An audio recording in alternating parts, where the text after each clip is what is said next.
Hello students, welcome to social science class. Previously we have completed the chapter 5, Women Change the World. In what ways women change the world, what are the methods, what are the women movement, okay.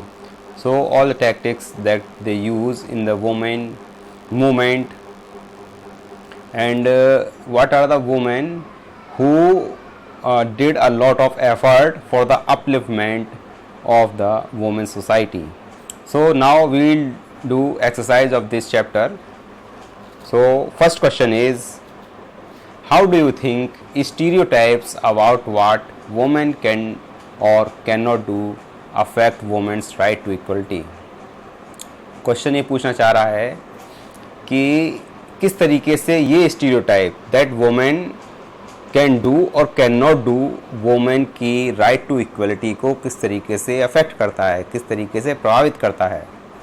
So as we know कि stereotypes क्या होता है, when we try to put all the people into one image, केवल एक ही image में fit करना चाहते हैं. यानी कि अगर ये सोचा जाता है कि women can do this work and cannot do that work, so this simply makes a stereotype. so जब इस तरीके की स्टीरियोटाइप सोसाइटी में बन जाती है तो किस तरीके से ये वुमेन की जो इक्वलिटी होती है, राइट टू इक्वलिटी होता है वुमेन का, किस तरीके से इसको अफेक्ट करता है. सो राइट टू इक्वलिटी वो होता है जिसमें मैन एंड वुमेन दोनों को बराबर का अधिकार दिया जाता है. Both have the equal rights. Nobody is discriminated on the basis of any factor. Okay, both men and women were treated equally. दोनों इक्वल होते हैं, किसी को भी सुपीरियर और इन्फीरियर नहीं समझा जाता है. लेकिन पहले के ज़माने में ये माना जाता था कि women are inferior to man, women man से इन्फीरियर हैं. सो जब इस तरह की स्टीरियोटाइप बन जाती है तो उस ज़माने में ये समझा जाता था कि women don't have technical mind, उनके पास टेक्निकल माइंड नहीं है, and they can not be scientist, scientist नहीं बन सकती हैं. And there are only few jobs, केवल कुछ ही ऐसी जॉब्स हैं जिनके लिए women are fit, for example teaching and nursing. So it is think ये माना जाता था कि वुमेन टीचिंग और नर्सिंग ही अच्छी तरीके से कर सकती हैं, and women can not be scientist और एनी अदर प्रोफेशन को ज्वाइन करना उनके बस की नहीं है, ऐसा माना जाता था. सो जब इस तरीके की स्टीरियोटाइप होती है तो एक तरीके की इनकैपेबिलिटी की फीलिंग वुमेन के प्रति होती है, because women are not capable of doing that job. और जब ऐसा होता है तो सिंपली जो वुमेन होती हैं उनको वही काम करने के लिए लेस वेजेस दिए जाते थे, जबकि मेल को वो काम करने के लिए हायर वेजेस दिए जाते थे. So we see that how the stereotype affect the right to equality of women. Okay, जब ऐसी धारणा बन जाती है, जब ऐसी थिंकिंग हो जाती है सोसाइटी की, so right to equality of women is voided. Okay, so this is explanation of first question. Now we'll move to second question.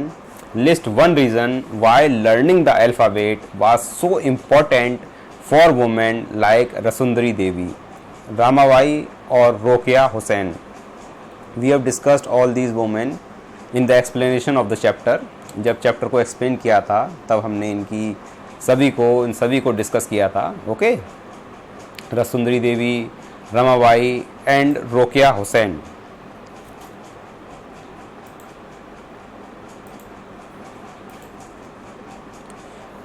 As we know, Rassundari Devi was the first women who wrote an autobiography. Rassundari Devi ने सबसे पहले autobiography लिखी. Okay, autobiography लिखी थी. इसी तरीके से जब तक जो वोमेन होंगी they are not able to read and write, जब तक वो पढ़ नहीं सकती हैं, लिख नहीं सकती हैं, वी कैन से जब तक वो एजुकेटेड नहीं हैं, तब तक वो अपने एक्सपीरियंसेस, अपनी जो भी उनकी हार्डशिप्स हैं, जो उन्होंने कंडीशंस फेस की हैं, उनको किस तरीके से लोगों को दिखा पाएंगी. So in order to write these stories or letters, or we can say autobiographies, which was written by Rasundari Devi. So it is necessary to learn the alphabet. जब वो alphabet सीख जाएंगी, then they start the reading, तब वे read करना start कर देंगी, and then they start the writing about their condition, about the condition of women, about the hardships of women, about the feelings or the experiences of their life. So it is important for women to learn the alphabet. Okay, so this is second question. Now we will move to third question. Poor girls drop out of school because they are not interested in getting an education.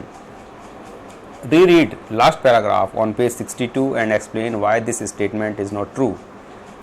इसमें एक statement दिया गया है. There is a paragraph on page 62 पे एक paragraph है जिसमें ये है, poor girls drop out of school because they are not interested in getting an education. जो गरीब बच्चियां होती हैं, गरीब लड़कियां होती हैं, इनका स्कूल का ड्रॉप आउट जो रेट होता है, ये ज़्यादा ड्रॉप आउट करती हैं because they are not interested in getting an education, क्योंकि उनकी एजुकेशन लेने की इच्छा नहीं है. सो ये जो स्टेटमेंट दिया गया है, इस स्टेटमेंट को एक्सप्लेन करना है कि why it is wrong. Okay, as we know, first of all we will see the paragraph. This is page number 62. Okay, here different drop out ratios दिखाए गए हैं डिफरेंट सोसाइटी के. सो जो poor society की poor girls जो होती हैं, उनका ड्रॉप आउट रेशो ये ज़्यादा होता है. And the reason for this is that उनके घर के आसपास स्कूल्स नहीं होते हैं, या फिर जो स्कूल्स होते हैं उनकी जो डिस्टेंस होती है उनके घर से काफ़ी अधिक होती है. So they are unable to attend the school, वो स्कूल को नहीं जा पाती हैं. और there are many reasons like, अगर स्कूल दूर भी है तो उसके बावजूद देयर इज़ नो किसी व्हीकल की सुविधा नहीं है, बस की सुविधा नहीं है, या ट्रेन की सुविधा नहीं है.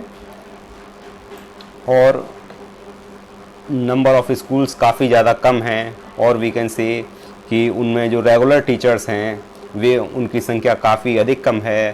So that is why they are unable to attend the school. Okay, अगर उनका एडमिशन करा भी दिया जाता है, then they drop out of the school से ड्रॉप आउट कर जाती हैं. They have to do a lot of work in home as well in the field. उनके जो फार्म्स होते हैं उन पे उनको वर्क करना पड़ता है. So there are many conditions that poor girls drop out of school. ऐसा नहीं है कि they are not interested in education, they are interested in education, but the conditions for the poor girls is not favorable, or they have to do a lot of work. So in order to do different works in home and farms, poor girls are unable to go to school. Okay, there are several reasons. There are no proper schools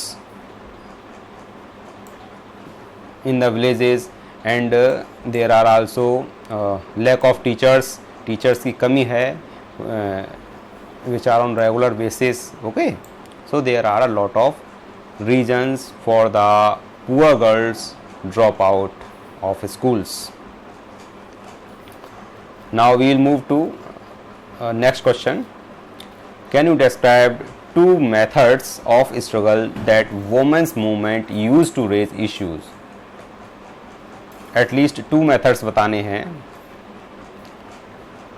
जिनसे कि women का जो movement था women's movement के दौरान ये methods use किए गए थे. We have discussed many methods who women used during the women's movement. Okay, first सिर्फ इतना क्वेश्चन को डिस्कस करेंगे, उसके बाद we'll discuss rest of the question. So there are several methods of struggle in order to raise the issues.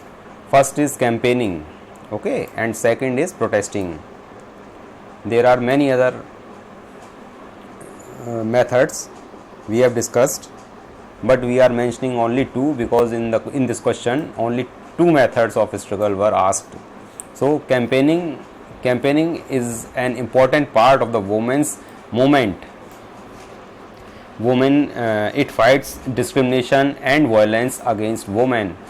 Women के against जो भी violation होता है, जो डिस्क्रिमिनेशन होता है, उसके अगेंस्ट अपना एक तरीके से अपना प्रोटेस्ट दिखाने के लिए, अपना रेस दिखाने के लिए कैंपेन का सहारा लिया जाता है. Okay, campaigns have also led to new laws being passed. Campaigns के जरिए ही different types के laws for the welfare of women were passed.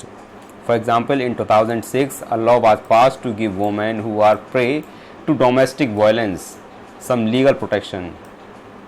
जब डोमेस्टिक वायलेंस होता था, in order to protect domestic violence 2006 में एक लीगल लॉ पास किया गया था. This is due to the campaigning of women's movement. Okay, second is protesting. Women's movement raise its voice when violation against women take place. Public rallies and demonstrations are a very powerful way of drawing attention to the injustices. जब किसी woman पे या women society पे किसी तरीके का injustice किया जाता है, किसी तरीके की बाध्यता डाली जाती है, so they protest in order to that enforcement. So these are two methods of protest. One is protest and second is campaign. Now we will discuss remaining question. If you had to organize a struggle against stereotype, यदि आपको stereotype के against एक struggle organize करना है, about what women can do or cannot do, what method would you employ from the ones that you have read about? तो आप कौन सा मेथड यूज़ करेंगे? ओके, जो आपने पढ़े हैं. Why would you choose this particular method? and आप इस मेथड को क्यों यूज़ करेंगे, ये पूछा गया है. सो बस तो इसका आंसर आप अपनी इच्छा से दे सकते हैं कि आप कौन सा मेथड यूज़ करना चाहेंगे. But I am giving here for your convenience that if I had to organize a struggle against stereotype about what women can or cannot do, I would like to employ a method of raising awareness among public. जब public के बीच में awareness पैदा की जाएगी कि ये चीज़ गलत है या ये पॉलिसी गलत है या ये नियम गलत है, then the public will automatically जो है उसके बारे में जान जाएगी, अवेयर हो जाएगी, विजिलेंट हो जाएगी. Okay, what pressure can not do, awareness can do effectively. आप किसी से ज़बरदस्ती वो कार्य नहीं करा सकते हैं, बट आप किसी को उसकी नॉलेज देंगे, उसके बारे में बताएंगे कि क्या सही है या फिर क्या गलत है, then you can do effectively. Okay, if we skilfully convince people for something it works excellent. किसी को अगर ठीक से आप समझा देंगे तो वो अपने आप ही ठीक से कार्य करेंगे.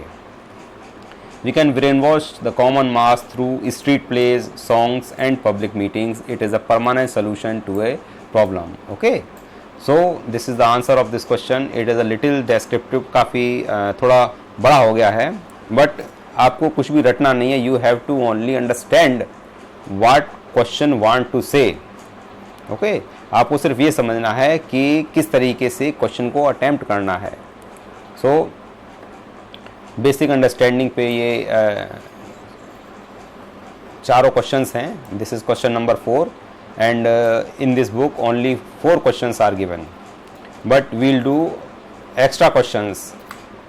These are very short answer type questions and we discuss only 4 questions. How did Lakshmi Lakra break the stereotype that only men could be engine driver? Lakshmi लाकरा ने किस तरीके से स्टीरियोटाइप को ब्रेक किया कि केवल मैन ही इंजन ड्राइवर्स हो सकते हैं? Lakshmi Lakra she became the first women engine driver of northern railway. We have studied in the chapter that Lakshmi Lakra was the first women engine driver of northern railway. इस तरीके से जब वे नॉर्दर्न रेलवे की first women engine driver बन गई, they break the stereotype. उन्होंने stereotype को ब्रेक कर दिया कि सिर्फ मैन ही इंजन ड्राइवर्स हो सकते हैं. Next question is who was Rassundari Devi? What did she write in her autobiography? Rassundari Devi कौन है और उन्होंने अपनी ऑटोबायोग्राफी में क्या लिखा है? So as we know, Rassundari Devi was a housewife from a rich landlord's family in West Bengal. West Bengal की थी ये और ये एक हाउसवाइफ थी. She wrote the first autobiography. It was the first autobiography by any woman. Okay? उन्होंने अपनी autobiography में अपनी एवरीडे लाइफ के बारे में लिखा, अपने एक्सपीरियंसेस के बारे में लिखा. Now next question is what is the purpose of conducting census every 10 years? हर 10 साल में जो सेंसस कराया जाता है, जो जनगणना कराई जाती है, उसका क्या पर्पस होता है? By doing the census every 10 year, ये हमेशा 10 साल के बाद होता है. So by doing the census every 10 years हम जो पॉपुलेशन के बारे में डिफरेंट टाइप की इंफॉर्मेशन जानते हैं. We gather detailed information about the people living in India. India में जो भी डिफरेंट पीपल रह रहे हैं उनके बारे में डिफरेंट इंफॉर्मेशन प्राप्त करते हैं. उनकी एज क्या है, स्कूलिंग क्या है, वे क्या कार्य करते हैं, कितना लिटरेसी रेट है. Okay, we get a lot of information from the census. Next question is what is meant by women's movement? Women's movement क्या है? आप क्या समझते हैं वुमेन्स मूवमेंट से? सो वुमेन ने in order to protect their rights, they started to उन्होंने अपने अकेले ही या फिर in company with other women, they tried to improve their condition. उन्होंने अपनी कंडीशन को इम्प्रूव करने के लिए जो स्ट्रगल किया, उनको collectively we call women's movement. These are called women's movement. Collectively, all the efforts done by women, either separately or with other women, these are known as women's movement. So this is all about chapter. We have finished the chapter. Okay, you have to write down these questions in your notebook and learn well. आपको ठीक तरीके से ये पढ़ने हैं, याद करने हैं, समझने हैं. Okay, so this is all about chapter. We have finished chapter number 5 of civics.